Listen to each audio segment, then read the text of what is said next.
अदृश्य घंटी और आधी रात का दरबार। राजस्थान की तपती धरती पर बसे एक शांत गांव सूर्यमल की रातें हमेशा से अजीब रही थी, पर पिछले कुछ वर्षों से गांव का माहौल और भी रहस्यमयी बन चुका था। गांव के पास एक प्राचीन शिव मंदिर था। कहा जाता था कि यह मंदिर स्वयं भगवान रुद्र के एक रक्षक स्वरूप साधु द्वारा स्थापित किया गया था और यह मंदिर कभी पूरी तरह नहीं छोड़ना चाहिए था। पर समय ने लोगों को आधुनिक बनाया और आधुनिकता ने उन्हें आस्था से धीरे धीरे दूर कर दिया। मंदिर धीरे धीरे वीरान होता गया। पूजा बंद, दीपक बंद, घंटियां बंद, लेकिन एक चीज बंद नहीं हुई, रात के ठीक 12 बजे बजने वाली अदृश्य घंटी। सैकड़ों लोगों ने इसे सुना था, पर कभी देखा किसी ने नहीं। मंदिर का दरवाजा हमेशा बंद रहता और गांव वालों ने डर के कारण रात को उस तरफ जाना ही छोड़ दिया था। कई कहते थे कि मंदिर के अंदर कोई साधु आज भी अपने तप में लीन है, कुछ कहते थे कि शिवजी की कोई जागृत शक्ति यहाँ निवास करती है। पर डर सबके भीतर था, क्योंकि बिना आदमी के, बिना हवा के, बिना किसी हलचल के घंटी का अपने आप बज उठना किसी चमत्कार जैसा था। इन्हीं कहानियों के बीच गांव में रहता था 22 साल का युवक अनिरुद्ध। शहर से पढ़कर लौटा, आधुनिक सोच रखता, पर दिल के किसी कोने में भगवान के प्रति एक गहरी श्रद्धा भी। उसने गांव वालों से यह घंटी वाली बात सुनी तो पहले हंसा, फिर मन में एक अजीब सी टीस उठी और फिर एक रात उसने तय किया कि वह खुद जाकर देखेगा कि यह सब क्या है। गांव वालों ने बहुत समझाया, बेटा वहां रात को मत जाना। कई लोग गए और डर कर लौट आए, कुछ की तबीयत बिगड़ गई। वह मंदिर रात में इंसान को नहीं बुलाता। लेकिन अनिरुद्ध की जिज्ञासा डर से बड़ी थी। उसने कहा, अगर मंदिर में भगवान है तो मुझे डर क्यों होना चाहिए, और अगर यह भ्रम है तो मैं उसे खत्म करना चाहता हूँ। उस रात लगभग 11:30 बजे पूरा गांव सो चुका था। हवा में ठंडक थी और आसमान पर बादल छाए हुए थे। पेड़ों की सरसराहट किसी चेतावनी जैसी लग रही थी। अनिरुद्ध मोबाइल की टॉर्च लेकर मंदिर के रास्ते पर चल पड़ा।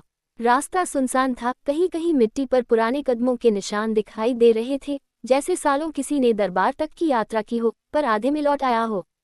जैसे ही वह मंदिर के करीब पहुंचा, हवा अचानक शांत हो गई, इतनी शांत कि उसके दिल की धड़कन तक सुनाई देने लगी। फिर जैसे ही घड़ी ने 12 बजाए, घंटी अपने आप उल्टी हवा में डोलने लगी। आवाज धीमी शुरू हुई, फिर तेज होती चली गई और कुछ ही सेकंड में पूरा पहाड़ी इलाका उसकी गूंज से भर गया। अनिरुद्ध का शरीर कांप उठा। यह ऐसा पल था जिसे किसी का दिमाग समझ नहीं सकता था। हवा बंद, दरवाजा बंद, कोई इंसान नहीं, फिर भी घंटी लगातार बज रही थी। वह कांपते हुए मंदिर के ठीक सामने पहुंचा और देखा कि विशालकाय लकड़ी का दरवाजा हल्का हल्का हिल रहा है, जैसे किसी ने अंदर से उसे छुआ हो।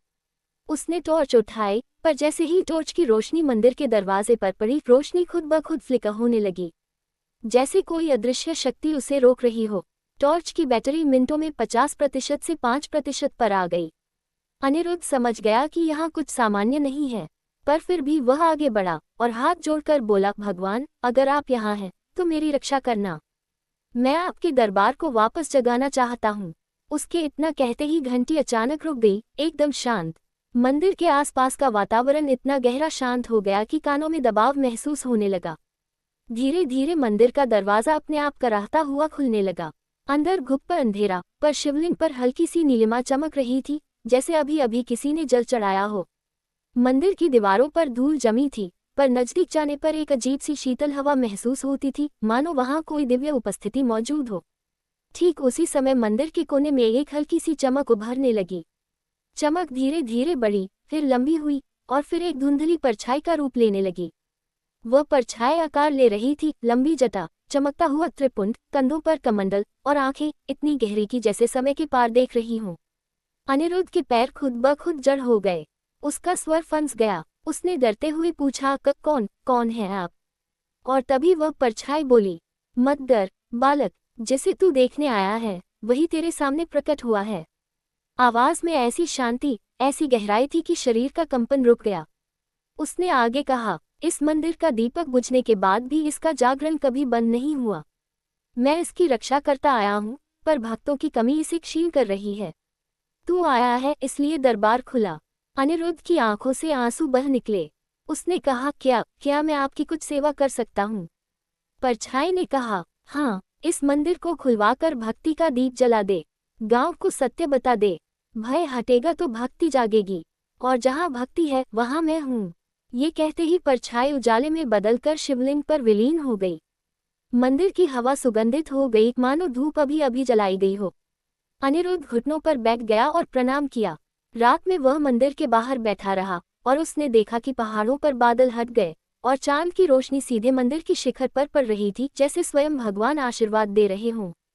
सुबह गांव वालों ने देखा कि मंदिर का विशालकाय दरवाजा खुला है, अंदर शिवलिंग पर फूल रखे हैं, जल चढ़ा है और मंदिर साफ सुथरा दिखाई दे रहा है। ये किसी इंसान का काम नहीं हो सकता था।